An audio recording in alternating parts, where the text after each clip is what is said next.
Hi guys, this is just a follow-on video from Alice's video on protein that was up in the group yesterday. In this video, I want to give you my 4 top tips that will help you increase your protein intake, particularly if you are struggling to hit your protein goals, okay? Number 1, make sure you start your day with a protein-rich breakfast. What we're looking for is a breakfast that contains between 25 and 35 grams of protein. It's really important that we try and start our day, whatever our first meal is, whether it's breakfast or a later breakfast just before lunch, we start it with something that is high in protein. That is going to help us control our appetite through the day. If we don't get enough protein in first thing, then we can find that we're hungry around about 10 or 11 o'clock, and we can then carry on snacking through the day. So good examples of a high protein breakfast might be something like Greek yogurt with fruit and maybe a little bit of honey. You could also make some overnight oats and add some protein powder in to boost that kind of protein content. You can also add protein powder to porridge, although I would recommend you do that after you've made the porridge. Make it a little bit runnier than normal and add the protein after. If you cook it with the protein powder in, it does have a tendency to set like concrete and cannot be that pleasant. Other high protein breakfasts, you could make scrambled eggs or an omelette, but again with this, and I'll talk about this in a second, make sure you use enough eggs. One egg is not a high protein source, or certainly not a high protein breakfast.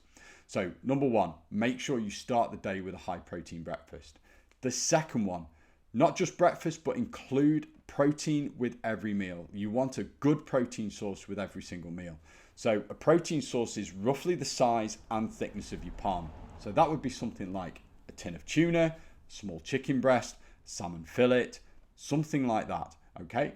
So make sure that you have that with every single meal, breakfast, lunch, and dinner. Think about, start the meal with what is your protein source.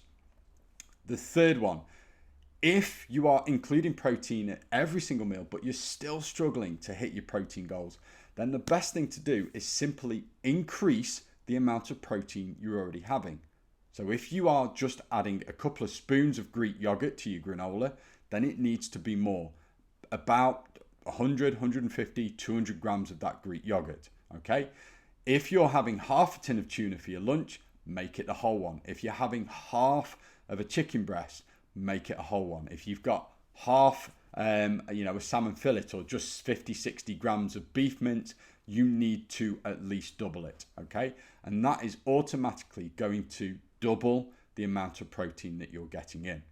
Now with that, and as I mentioned about eggs, 1 or 2 eggs does not make a good protein source. So a typical egg has around about 6 grams of protein. So if you're having 2 eggs, then that's going to be 12 to 13 grams of protein. If you make it 3 eggs, it's going to be 18 to 19 grams. So that is a basis, and you can increase the protein by adding things like ham or cheese and stuff like that.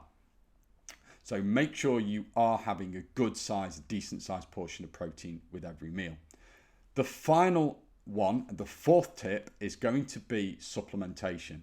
If you are still struggling to hit your protein goal, and some people do, some people, especially if they're sick of having chicken with every meal and their food choices are limited, or if you have a mostly plant-based diet, it can be harder to hit your protein goal, then we can use supplementation. So this is my protein shaker, and I have things like clear whey protein if I want to boost my protein intake. You could also use a standard whey protein or pre-made protein shakes. You can have protein bars, and nowadays we're really lucky in that there are lots and lots of high protein products, particularly in places like Aldi and Lidl, where you can get your high protein yogurt pouches, protein mousses, all of these sorts of things as well. Now, one thing I do want you to be aware of is some of the marketing around protein. There are a lot of companies that basically claim their products are high protein when they're really not. And what I need you to do is check the calorie to protein ratio, the CTP. And that's nice and straightforward. You take the number of calories in that product. Now it could be the calories in a portion or the calories per 100 grams, and you divide it by the protein in the same portion size. So for example, if you have Greek yogurt, which is around about 55 to 60 calories per 100 grams, and in 100 grams it contains about 10 grams of protein, we can see that calories to protein, 60 divided by sort of 10, is going to give you a score of 6. Okay, that's right, my math's working it out. We want that calories to protein ratio to be as low as we possibly can. If that calorie to protein ratio is high, and that is sort of more than 15, then that is not a high protein food source, okay? So we need to make sure that we check that calorie to protein ratio. So this meal here, and I'll hold it the right way up. So this meal here from Aldi, it's the Bang Bang Chicken. It has 294 calories and 22 grams of protein. Now, if we actually take the calories divided by the protein, it's going to give us a number somewhere between 12 and 15. That's not bad, but it's not great. So I wouldn't say that is a high protein food source. It's okay, but it's not great. We're looking for things that are going to be 12 and below, and ideally 10 and below.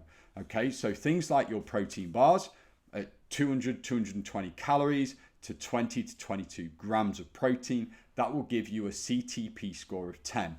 Things like your clear whey protein, which is 85 calories and 20 grams of protein, that gives us a score close to 4 and is about the best you are going to get. Standard whey protein is about 100 calories and 20 grams of protein, that gives us a score of 5. Okay, so think about when you're choosing your protein sources as well, just one of those things to be aware of. If it advertises it as high protein, look at the calories to protein, and if it doesn't come out anywhere near sort of 12 or 10, it's not a good protein source. Hope that helps. Keep your eyes peeled. I'm going to post something up on good protein sources as well for you to keep and save as a good reference, but I'll speak to you soon.